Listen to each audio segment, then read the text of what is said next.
Bismillah ar-Rahman ar-Rahim. Assalamu alaikum wa rahmatullahi and good afternoon to all the viewers. I'm Asaf Rahman. Today the topic for the video is Iman, Islam and Ihsan. The three I's, or the three Alif in Arabic, you would say. Basically, what does Iman, Islam and Ihsan talk about? And where does it come from, basically? When it's from Deen, but what is the significance of emphasizing these three aspects of Islam, of Deen? Basically, it is based on a hadith, and that hadith has come from a book of Sahih Muslim, written by Imam Muslim rahimahullah, and that's the first hadith of the book. It is even mentioned in the other book of hadith, which is Sahih Bukhari, but the emphasis which has given in detail is in Sahih Muslim, actually. Correct me if I'm wrong. And now, what does the Iman, Islam, or Ihsan talk about? Well, in this hadith itself talks quite a lot about it. It is a pretty much a lengthy hadith. I'll not narrate the hadith because I have to mention the clear wording from Arabic as well as from English. Well, just telling without reading, I may make a blunder mistake, so I want to avoid that. But I will tell the gist of it, actually. What do you understand from that itself?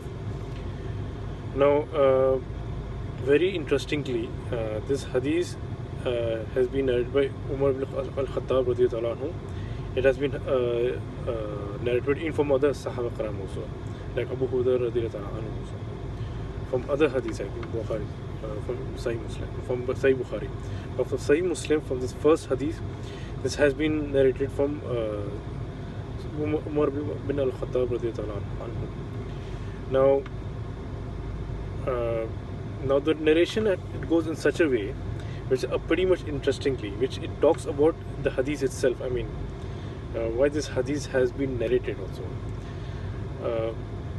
Now, from the understanding of that hadith, where the Imam Muslim starts narrating it from the hadith, before coming on the matan of it, the text of it, start narrating the riwayah of it. So he narrates the number of narrators, which goes to a particular Tabi rahimullah. That Tabi rahimullah had actually met Abdullah ibn Umar radiyallahu anhu, the son of Umar ibn al-Khattab radiyallahu anhu. So when he met Abdullah ibn Umar radiyallahu anhu, so he told that, I mean, not exactly what I'm going to say, what is the exactly it has been said, what they were trying to say, the Tabi. So the Tabi, when he met Abdullah ibn Umar radiyallahu anhu, so he mentioned that one of the points, that the place where he's coming from, where he stays, there's one of a firqa which follows Sharia, which observes Salah and Zakat, everything. They have the knowledge of the Quran and everything, but they don't believe in the Qadr, actually. They don't believe in the predestined, actually. So that was a question they had. So the answer to that question, now most probably it is Mu'tazila firqa, Mu'tazila sect, actually it was. I cannot get into details. Inshallah, I will get into details some other videos. So Abdullah ibn Umar radiyallahu anhu, when he heard this thing, he replied that I will narrate a hadith to you, which itself Rasulullah had mentioned, spoke about the Qadr, actually, the predestination. And this is how he narrates that, like, I heard this from my father, Umar ibn Khattab radiyallahu anhu. Now he narrates. Now the hadith is very famous. I mean, some of you must have heard and read also, where once the Rasulullah with Sahaba Karam, they were sitting in one of the majlis, and one person, a very unknown person that no one knows about it, but he was coming in such a way that as if he's a very clean, very well dressed and clean, and all that, or shabby kind of it. uh, there was no indication that that person is a traveler. So if the person who was a neat and clean person, well groomed and all that, and is coming to the majlis, so people would really know who that person is. But none of them knew who that person is, and there's no sign of him like he's coming from. He has traveled. He's a traveler, or like when a person travels, like there's some sort of dirtiness comes on his face and his clothes. So there was no sign of it. So they cannot make out if that person is a traveler or not. So that person comes to Rasulullah. He sits next to him, beside him, and he asks him what is Iman.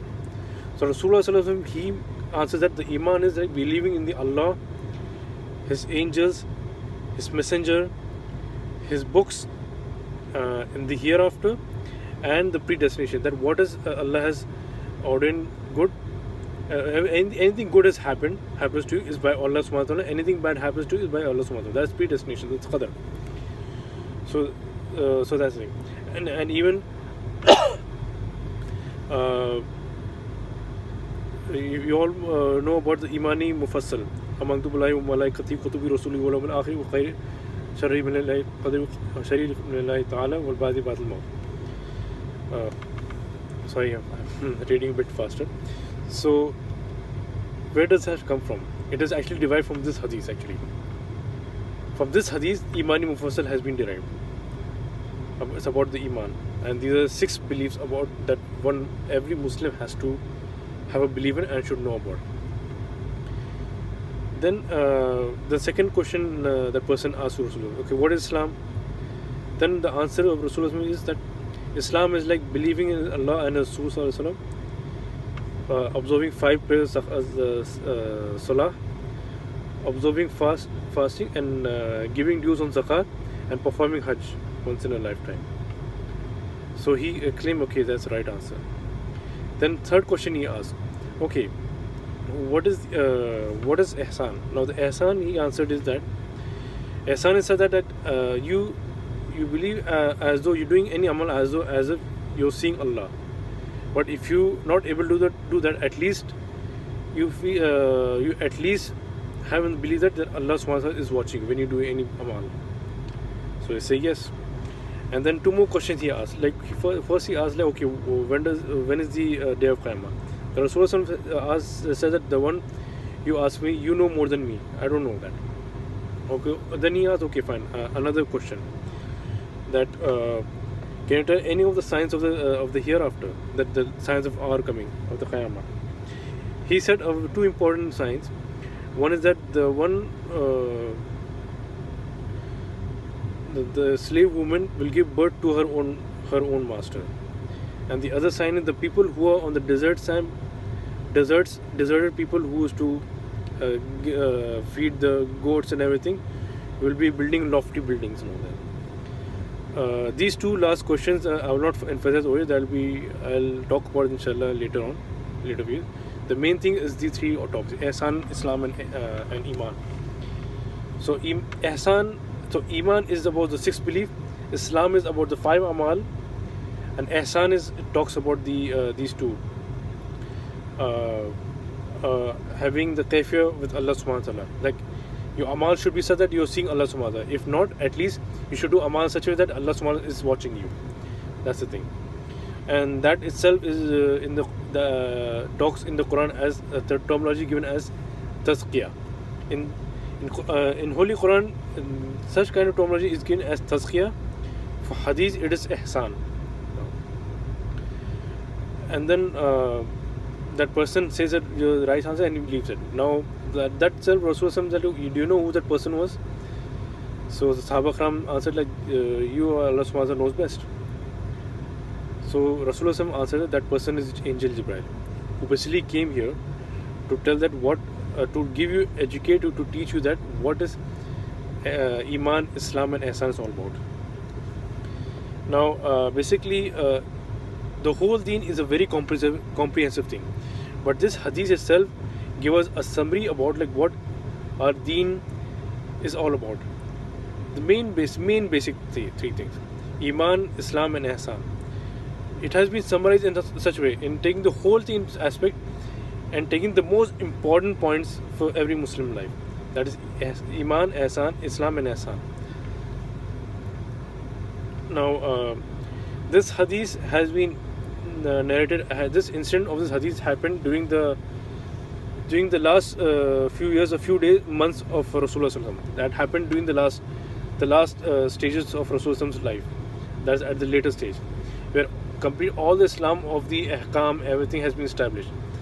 After all of that, then the final part, or the final part of his years of his life, Rasulullah, where the deen, the definition of deen had to be narrated in this way for the Sahaba Karam who were on the majlis. Now, mentioning all of this thing, the reference of all this talk has been taken from 3 books. One book is a book called Marif al-Quran by Sheikh Maulana Mansoor Ahmad Nomani Rahimahullah. A very book where I would recommend everyone to read that book in Urdu and English. The other 2 books is the Dars Muslim by Mufti Muhammad Rafi Usmani Hafizullah, and the 3rd book is the book called Ni'matul Muneem by Sheikh Maulana Ni'matullah Azmi. Basically, these 3 books are in Urdu. Only Marful Hadith is in English. So for those of you who doesn't know Urdu, can read Marful Hadith in English. It's a very useful book. I have myself read the book, all the volumes, 4 to 8 volumes, and I would recommend everyone to read that book. So the hadith as well as all the talks I have done I've taken reference from there itself. So Jazakumullah khair. Thank you for everything, and please do subscribe, share and like this video, and remember me in your du'as. Assalamu alaikum wa rahmatullahi wa barakatuh.